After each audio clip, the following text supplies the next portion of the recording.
peranan senyawa organik dalam kehidupan. Nah, dalam aplikasi ini kita itu akan menjelaskan suatu pengaplikasian senyawa organik dalam bentuk review jurnal.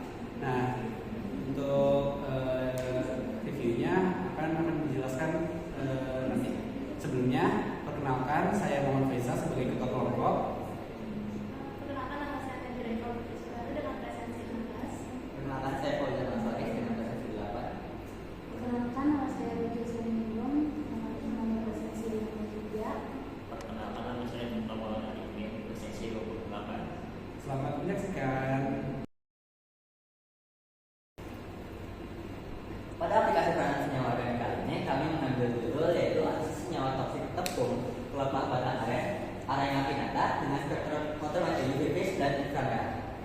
Ya. Penulis dari jurnal atau penelitian yang kami ambil itu ditulis oleh Deman Dokumandono, Meske Sintisang, dan Johnny Alfred Lorong. Dalam bidang penelitian ini, tepung aren termasuk dalam bidang penelitian manufaktur. Manufaktur menurut Kamus Besar Bahasa Indonesia adalah proses mengubah bahan mentah menjadi barang yang dapat digunakan atau dikonsumsi oleh manusia. Produksi bahan baku yang dilakukan secara massal dan berkelanjutan akibat konsumen yang membutuhkan produk secara terus-menerus. Apabila terjadi ketidakseimbangan dalam produksi, maka berdampak pada keselamatan proses produksi dan proses distribusi ke konsumen. Kemudian latar belakang dari penelitian ini adalah tanaman aren merupakan salah satu tanaman pinang-pinangan yang tumbuh subur di Indonesia. Tanaman aren dapat dimanfaatkan mulai dari akar hingga daun. Pelepah batang aren mengandung senyawa saponin, steroid, fenolik, dan memiliki potensi sebagai senyawa antioksidan. Menurut Kognita 2014, menurut Sami et al. 2000 tahun 2012, tepung dari pelepah batang aren memiliki senyawa fitokimia antara lain amaloid, tanin, dan triterpenoid. Selain itu, tepung ini juga bersifat toksik. Suatu komponen dalam ekstrak tanaman tertentu dikatakan toksik apabila dengan metode BSLT atau Brand Shared Lethality Test dapat menyebabkan kematian pada larva udang dengan nilai LC 50 kurang dari 1000 mikrogram per mililiter. Dugaan adanya senyawa yang bersifat toksik pada tepung dari pelepah batang aren ini perlu dilakukan proses isolasi dan pemurnian serta menganalisis karakter dari senyawa toksik ini dengan spektrometer UV phase dan inframerah.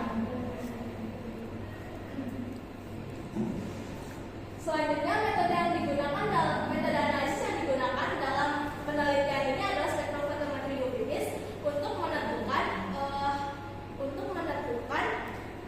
transisi elektron apa saja yang ada pada senyawa tersebut sehingga dapat ditentukan gugus fungsinya yang dibantu oleh spektrofotometri IR. Selanjutnya adalah prosedur pengumpulan sampel dan pengumpulan. Step pertama yaitu preparasi sampel. Bagian dalam pelepah batang aren buah, ubat tepung yang berwarna abu-abu diayak dari kompostor lalu disimpan dalam boiler tertutup. Lalu ekstraksi sampel. Sebanyak 600 gram ekstraksi dengan maserasi menggunakan pelarut etanol. Direndam 24 jam pada suhu kamar dan disaring dengan kertas haring. Lalu filter digabungkan dengan rotary vakum evaporator sehingga diperoleh ekstrak kental etanol. Dan terakhir, ekstrak dianalisis dengan KLB untuk menentukan jenis LW untuk pemisahan dengan KCKT. Lalu step ketiga, penguji dengan KLB dibuat perbandingan 8:2, 7:3, 7:5, 2:5, dan 6:4 dengan campuran heksan dan etoasetat. Lalu setelah pertemuan pengumpulan KLB yang secara visual dengan lampu UV untuk melihat metode pemisahan. LW dan seperti yang memilih metode pemisahan yang paling baik akan dijadikan inovasi berat untuk pemisahan lampu CKT. LW yang dipilih adalah 7,5:2,5. Senyawa yang dihasilkan dari KLB dapat dianalisis menghitung nilai retardation factor. Lalu yang keempat adalah pemisahan dengan kromatografi kolor. Nah, di sini alat kami lakukan adalah membuat tersedia dengan menimbang 100 gram selera gel G60 dan 2 ml dengan RW. Nah, kemudian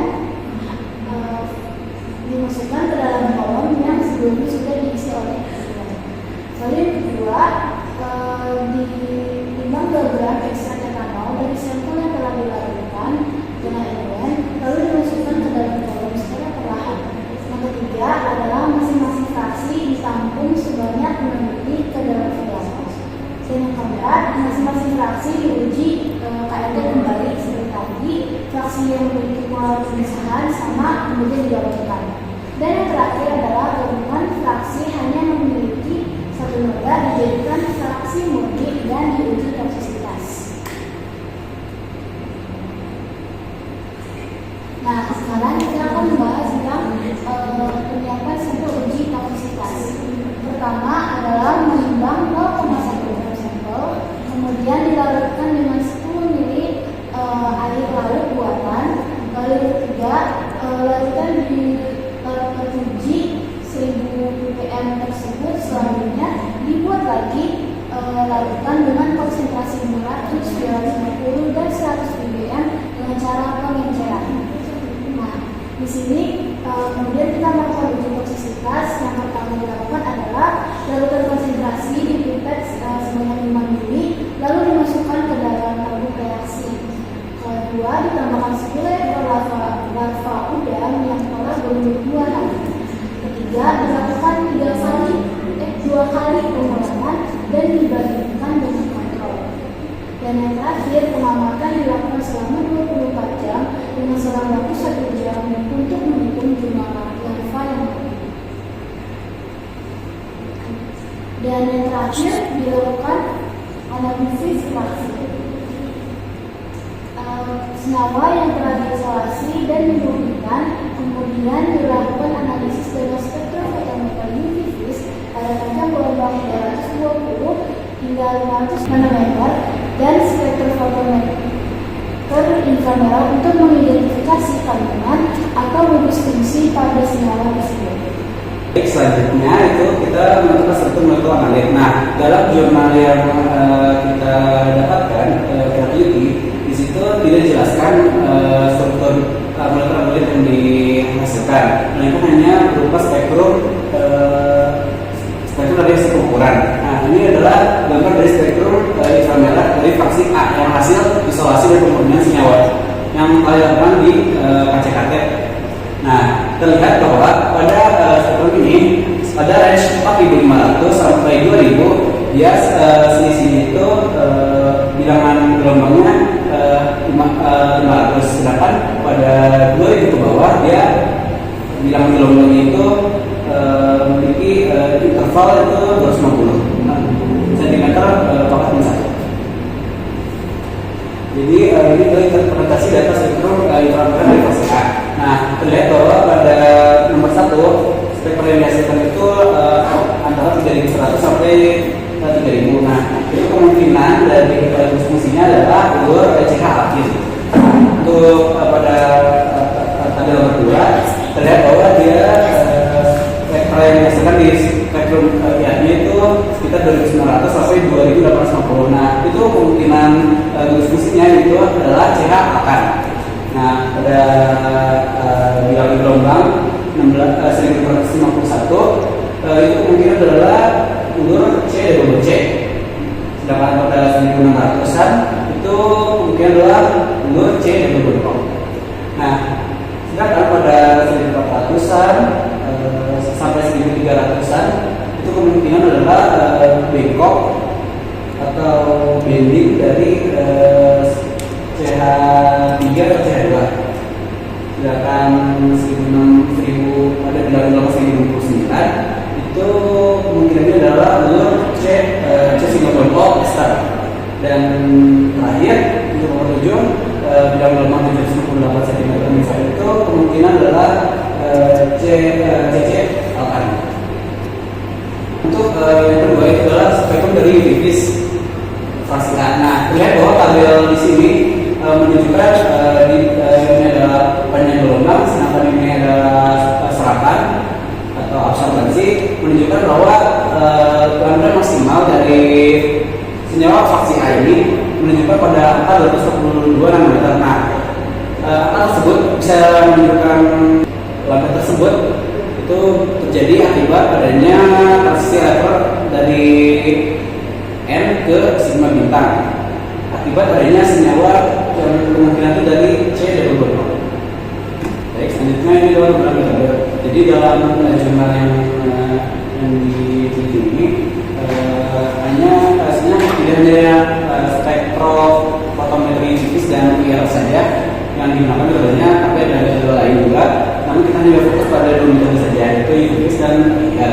Nah, baik maupun UV itu kita dapat menentukan fungsi yang terdapat dalam senyawa. Nah, seperti C20, COS, C20-alkena, serta CC dan CH-alkana. Baik dalam daerah functional group atau gugus fungsi maupun daerah fingerprint. Nah, sedangkan fungsi dari spektrofotometri itu bisa menunjukkan panjang gelombang, berapa senyawa yang mengalami absorbensi maksimal, menghasilkan lambda maksimal, yang kemudian dibandingkan dengan penelitian lain untuk memastikan gugus fungsi apa yang mengalami transisi aturan yang sendiri seperti yang tadi disebutkan bahwa ada lambda 240 nanometer itu kemungkinan ada transisi elektron atau simbol bintang yang kemungkinan itu adanya gugus C20 Kesimpulan yang dapat diambil dari pada akhirnya dari hasil penelitian dilakukan oleh para penulis menunjukkan bahwa fraksinya diisolasi dari ekstrak etanol, tepung, terlepas batang aren bersifat toksik dengan ILC 50 sebesar 269,15 ppm yang menunjukkan fraksi berpotensi sebagai pestisida. Hasil karakterisasi senyawa toksik dari fraksi hasil isolasi ekstrak etanol, tepung, terlepas batang aren menggunakan spektrofotometri inframerah dan UV-vis merupakan senyawa nonpolar yang diduga mengandung gugus fungsi C20, COS, CC-alkena, serta CC dan CH-alkana. Untuk data pustaka di sini, kami mengacu contoh persamaan manufaktur berdasarkan produk yang dihasilkan. Kami menggunakan referensi ini untuk memastikan apakah jurnal yang kami ambil sudah memenuhi bidang manufaktur atau belum. Kemudian jurnal yang kami ambil itu adalah analisis senyawa toksik tepung, pelepah batang aren atau aren primata dengan spektrofotometri UV dan inframerah oleh Dukomalamo dan kawan-kawan dari Universitas Samratulangi. Sekian dan terima kasih. Wassalamualaikum warahmatullahi wabarakatuh.